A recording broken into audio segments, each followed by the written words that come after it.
This is the Atlanta Small Business Show with Jim Fitzpatrick. Hi everyone, Jim Fitzpatrick with the Atlanta Small Business Show. So glad you could join us today. You know why? Because we've got a special guest, Mr. Simon T. Bailey, who wrote the new book, Be the Spark. This is a book that you want to get. Make sure that it is on your shelf, not just on your shelf, but you read it. Welcome to the show, Simon. Thank you. Good to be with you. For the people that are maybe not familiar with Simon Bailey, tell us a little bit about yourself. Wow, grew up in Buffalo, New York, so I'm a huge Bills fan. Go Okay, Bills. yeah. This could be the year. That's right. And here we are in Atlanta, so it's Here we like, are. yeah. Right. And professionally, 30 years in the hospitality industry, six different companies, 10 different jobs. Wow. My last job was sales director for the Disney Institute. Wow, So we can learn something there. Had a lot of Yeah. fun at Disney and have been in Windermere, Florida for the last 20 plus years. That is so cool. And crisscrossing the world, speaking to companies large and small, probably Yes. mostly large though, right? Yeah, fun. I'm Yeah. with Cox today, so good. That's cool. Happy to be with him today. Yeah, as you all know, watching here in Atlanta, Cox is a huge employer and a great company. So talk to me about your motivation behind getting into what you're doing today and writing books and speaking. What I realized, a number of people went to work 30 years ago and they settled for a chair, a check, and a cup of coffee in Cubicle Farm. Yeah. And woke up Cubicle one day Farm.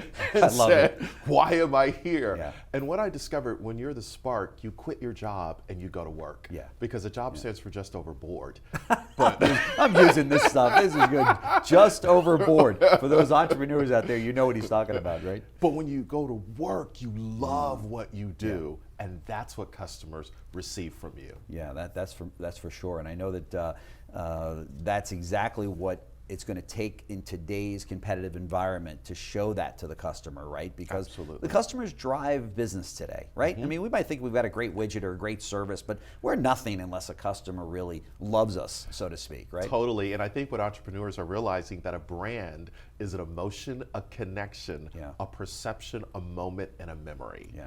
And it's that love that they feel for your brand that causes them to yelp about your brand. That's right. That's exactly right. And you coming from Disney and working with Disney, they pretty much set that rule in motion, didn't they? They embed the chip, and you come out singing, "It's a small world after all." That's exactly right.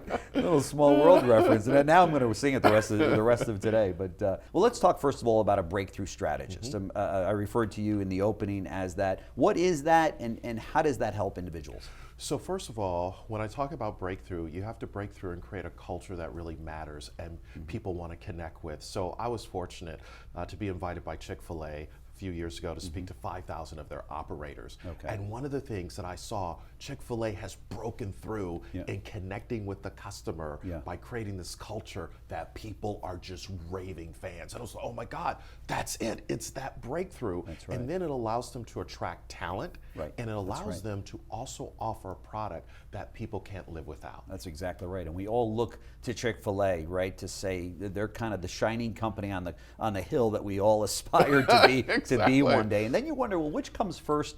In this case, it's a pun, but the chicken or the egg. But in this case, you wonder, did they first start out with great principles? Did that come later? How do you attract good talent for the entrepreneurs that are listening, where it's like, yeah, well, Chick-fil-A can do it. I mean, come on, that's their brand.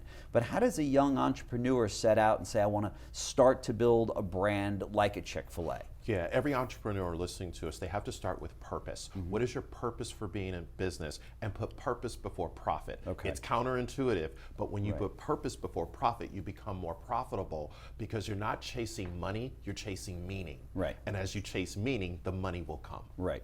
And it sounds great to do that, right? For some entrepreneurs that are out there that go, well, I got to make payroll, or I've got to pay my rent on my office, or my advertising bill, or whatever the case might be, and they say, well, this is a job, or this is a client that really isn't the perfect alignment for me, but at the end of the day, I got to pay my bills. What do you recommend for entrepreneurs that are on that cusp of saying, I shouldn't really be doing this, but I need the money? Yeah. So number one, give the highest and best value you can to customers while you're leveraging up to get to the next customer. Okay. So go the extra inch, not because you have to, but because you want to. Right. Number two, always say, what is the ideal client that I want, and what is the problem that I can solve for them? Right. And when you solve their problems, they will beat a path to your door to say, we need you, we have to have you. Yeah, that's and right. then number three, make sure you're documenting and sharing with your team what did we learn, what are we going to do different and better? And when you position yourself like that, you can raise your prices and your fees, because now people say, we have to have you. Sure. And then also to have, as you just mentioned, to get with the team, to say, okay, we just went through this experience, it wasn't the perfect client, it wasn't the perfect alignment, we did the best job that we could. Now let's make a concentrated effort to go after those clients that we think we can best serve. Totally. Right? And so look at your teachable moments. Right. Every single customer interaction is a teachable moment that allows you to say, wait a minute, a moment creates momentum, and momentum creates monumental results. Right, yeah, for sure. So why is it important for business leaders to adapt a new mindset?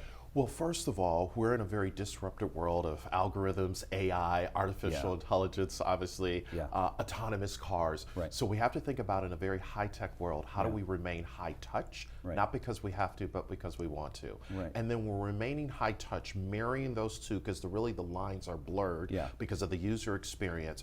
How do we step back and say, what is our subject matter expertise that allows us to be number one in the space? What are we learning? What are we discovering? So it's literally at the end of every week, what do we learn? What do we see? What do we hear? And corporations and businesses and entrepreneurs that have that mindset, they shift from being just in business to being a learning organization. So they're constantly unlearning and relearning. Wow, that's pretty cool, because you're exactly right. In today's way, you've got to be completely adapting to new strategies and the things that are coming down the pike at you very, very quickly. Totally. Yeah, and everybody picks up their phone as kind of a, well, is there an app for that? You know what I mean? And maybe your company needs an app. Maybe it needs to be a little more high tech. Maybe it doesn't. Maybe it's a brick and mortar type shop. But to remain on the forefront of things that are happening quickly is very important. You can't just get set in your ways to say, no, this is what I do. We make coffee. That's all we make. We're not going to look at anything else. Exactly. And then all of a sudden, Starbucks moves in, right? Exactly, and that's when they have to practice _Vujade. Right. So Vujade. Tell me what Vujade is. So if deja vu has been there, done that, this is what we do. Vujade is going there, doing that.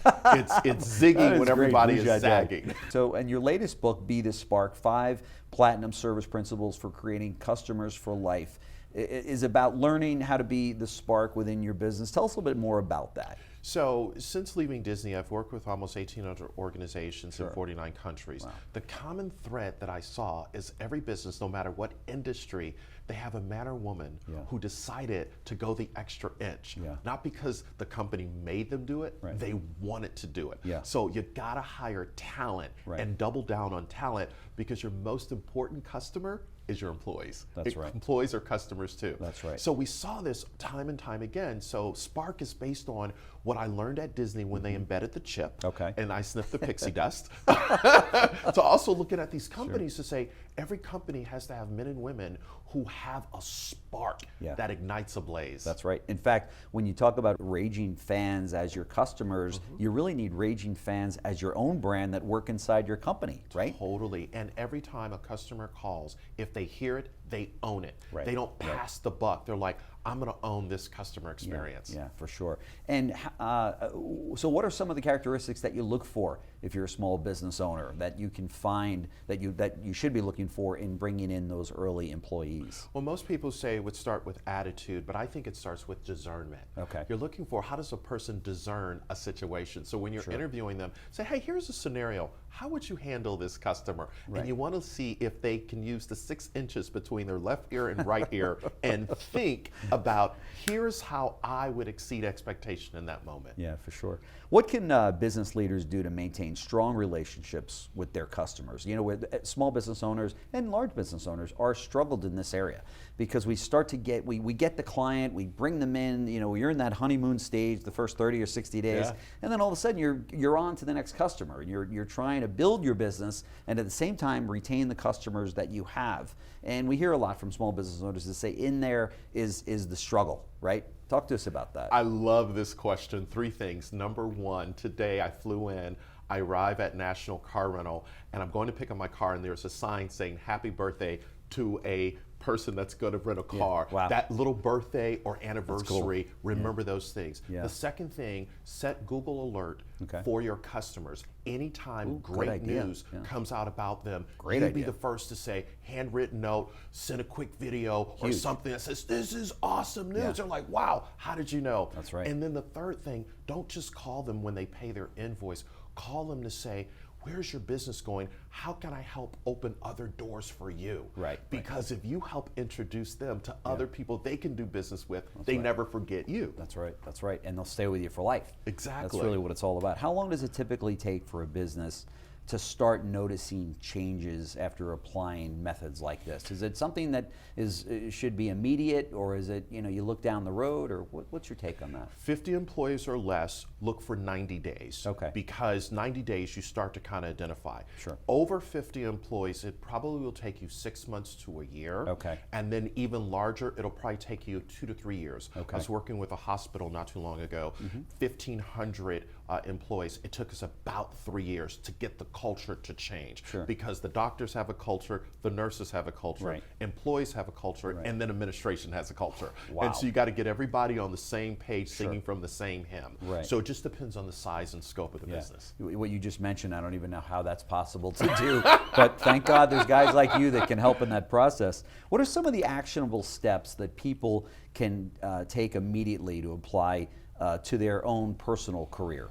Number one, whenever you are doing business with anyone, personalize the experience. I'm a little old school, so a handwritten note goes a long way. Yeah.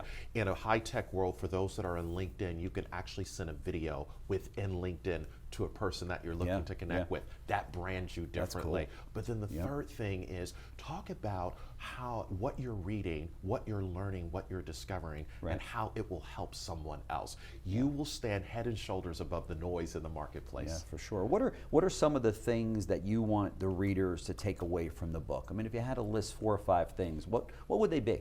Number one, the spark mindset. The mindset is what I learned when I worked at Disney, but also I did some work for the Ritz-Carlton Learning Institute. And the mindset is... You got some great brands there. is how do we look for that moment to exceed expectation? Right. Number two, how do we anticipate where the customer is going because we have a little window of knowledge about their industry? Right. Number three, how do we recognize that problems are the greatest opportunity for us to solve? And how do we go the extra inch for them? When you find a way to do that, people will always talk about you and want to do business with you. You are a very enthusiastic guy. I mean, you just have this presence about you, where it seems like you're on. I mean, you're probably always this way. I mean, it's probably in your... love what I do. Right, it's in your DNA. How do we get employees to love what they do for us and have that level of enthusiasm that you have? Number one question, what makes you come alive? Yeah.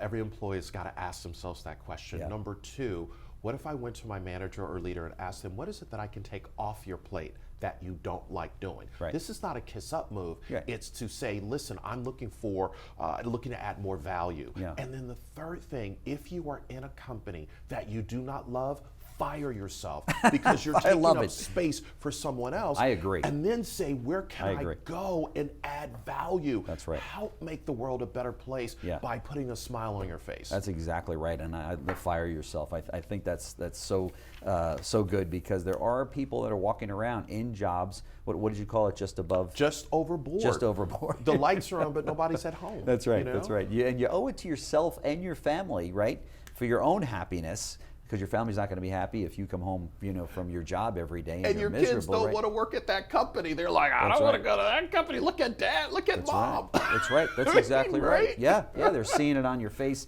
every single day. So what does 2020 look like for you? Talk to us a little bit about your business and where you're headed and what some of the things you're doing. I'm so excited. We've launched something called Spark Nation. Okay. Where Wow, I love every it. single day Fantastic. on LinkedIn, I do a quick video where I'm sparking a nation to love what you do at work and infuse everybody else around you. I love it. I love it. So it's That's just great. a quick little snippet to help a person say, here's what I can go do today. Be the spark. You guys owe it to yourself in 2020 to get as much information as you can in, what'd you call it, the 6 inches between from ear to ear. Because that's what's going to drive you, right? If you can win it here, you can win it out on the field, right? It's the alignment of head, heart, and hands. Yeah, it's fantastic.